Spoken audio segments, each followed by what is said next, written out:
100 साल की सास। अरे मम्मी जी, थोड़ा उम्र के हिसाब से काम किया करो। कहीं कुछ हो गया तो लोग बोलेंगे बहू ने बूढ़ी सास का ध्यान नहीं रखा। बहू, तुम भी थोड़ा कम और धीरे बोला करो। कहीं चिल्लाते हुए कभी कुछ हो गया तो वही लोग बोलेंगे 100 साल की सास भली चंगी बैठी है और बहू बेचारी चलती बनी। वैसे मम्मी जी, दादी बिल्कुल ठीक बोल रही हैं। हैं? क्या ठीक बोल रही है? वो जो कुछ भी बोले वो सास है, पर तुम क्यों बोल रही हो? बहू होकर सास से जुबान लड़ाओगी क्या? ऐसा बोलते हुए निर्मला को धसका उठ जाता है। कहा था ना, मत चिल्ला मत चिल्ला। तुझे बिना सास और बहू से जुबान लड़ाए बिना शांति नहीं मिलती। अरे माँ, दादी की बात सुन लिया करो, तुम्हारे भले के लिए बोलती है ना। अरे कोई भला नहीं, इन्हें बस मुझे परेशान और शो ऑफ करने का शौक है। हाँ। चल झूठी।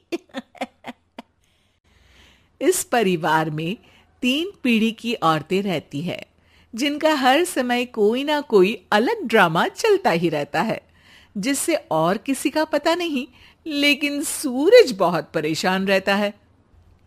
माँ, पियाली और दादी, आप तीनों के पास एक दूसरे को सास बहू वाले ताने देने के अलावा कुछ काम हो या नहीं, पर मेरे पास जरूर है।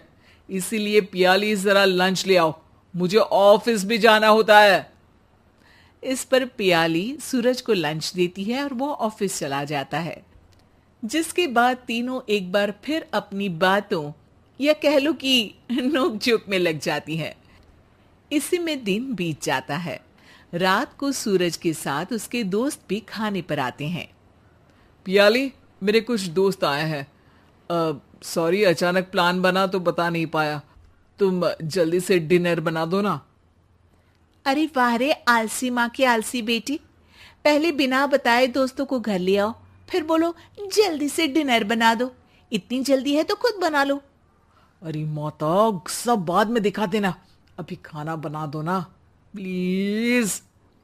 ऐसा बोल के सूरज दोस्तों के पास जाकर बैठ जाता है और पियाली डिनर की टेंशन में अपनी सास के पास पहुंच जाती है, जो अपने कमरे में आराम कर रही होती है। मम्मी, सूरज अचानक दोस्तों को घर ले आए हैं, क्या करूं अब? कुछ ऐसा बताओ ना जो जल्दी बन जाए और सर्व करते हुए भी अच्छा लगे। अरे रेस्टोरेंट से मंगा ले, दोबारा परेशान मत करना, सोने दे मुझे। इतने में दादी सास भी वहां आ जाती है। वाह, आलसी का आइडिया भी उसी की तरह बेकार है। कोरोना में बाहर से खाना मंगाएंगे। बहू, तुम सो ही जाओ, वही काम अच्छे से कर सकती हो। चल पियाली, मैं बताती हूँ क्या करना है। इस पर दादी सास पियाली के साथ मिलकर सारे मेहमानों के लिए खाना बनाती है, जिससे उन्हें ज्यादा मेहनत भी नहीं करनी पड़ती और सबका पेट भी भर जाता है। दादी के इस आइडिया से पियाली और सूरज बहुत इम्प्रेस हो जाते हैं। दादी, क्या यही खाना आपकी इस उम्र में इतना एक्टिव रहने और एंडलेस लाइफ का राज है? वैसे दादी ने आज तक राज किसी को बताया नहीं। इन्होंने ससुर जी तक को नहीं बताया, तभी तो वो ऊपर पहुंच गए और ये अभी तक यही है। तेरी सास मेरे ऊपर पहुंचने का ही इंतजार कर रही है, पर इस आलसी का ये सपना पूरा नहीं होने वाला। क्यों जी, अमर होने का वरदान लेकर आई हो क्या? अमर का पता नहीं, पर लगता है तुझसे लंबा जरूर जी लूंगी। इससे पहले कि दोनों सास बहू में कोई बहस शुरू होती, पियाली बीच में बोल पड़ती है। ठीक है, आप दोनों लड़ क्यों रही हैं? हम तो चाहते हैं कि आप दोनों हमारे साथ हमेशा रहें। पियाली की बातों पर दोनों शांत हो जाते हैं और उनकी लाइफ पहले जैसे चलने लगती है, जहां दादी सुबह जल्दी उठकर कुछ न कुछ काम करते हुए पूरा दिन बिताती है, तो वहीं निर्मला और पियाली लेट उठने से लेकर धीरे धीरे आलस में काम करना और जब मर्जी सो जाने से अपना दिन बिताती हैं। एक दिन निर्मला की सहेली उनके घर आती है। अरे क्यों रे निर्मला, कैसे चल रही है जिंदगी? सब बढ़िया, बस ये बुढ़िया ऊपर जाए तो ज्यादा अच्छा होगा। अरे ऐसा क्यों बोलती हो? तुम्हें तो उनसे सीखना चाहिए, वो बहुत फुर्तीली हैं। मैं उन्हें रोज मॉर्निंग वॉक करते हुए देखती हूँ, और वहीं तुम और तुम्हारी बहू है जिन्होंने शायद सुबह का सूरज आज तक देखा ही नहीं होगा। सहेली की बात सुनते ही निर्मला भड़क कर चिल्लाते हुए पियाली और अपनी सास को वहां बुलाती है, जिनके साथ सूरज भी वहां आ जाता है और ये सब देख सहेली वहां से चली जाती है। अरे सासू माँ, आपको हमसे क्या दिक्कत है? अब तो मेरी सहेलियां भी आपकी वजह से मुझे ताने देने लगी है।